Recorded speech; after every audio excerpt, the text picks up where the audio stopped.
Paano ba natin i-edit ang mga message sa Messenger na mali-mali at na-send na ito pero hindi maintindihan dahil mali-mali ito? Paano ba ito i-edit? Sundan mo lang ang videong ito. Una guys, puntahan natin ang Messenger natin at puntahan natin ang message na mali at i-edit natin sa tama. Katulad nito guys, hello, kamusta kayo dyan ngayon? Mali-mali po ang message dito. Instead, hello ang nalagay ko, jello. Kamusta instead, kumusta ang tama. Kayo dyan, instead, ngayon ang nilagay ko ngayon. I-edit po natin ito sa tama. Paano? Ilong press mo lang yung message, ayan.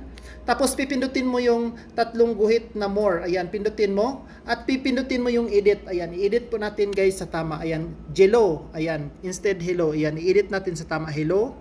Kamusta instead, kumusta, i-edit natin.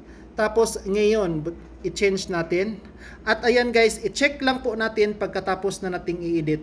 At ayun na po guys, okay na po ang message natin at hindi na po mali. Ganun lang po kadali. Please follow, like, and share.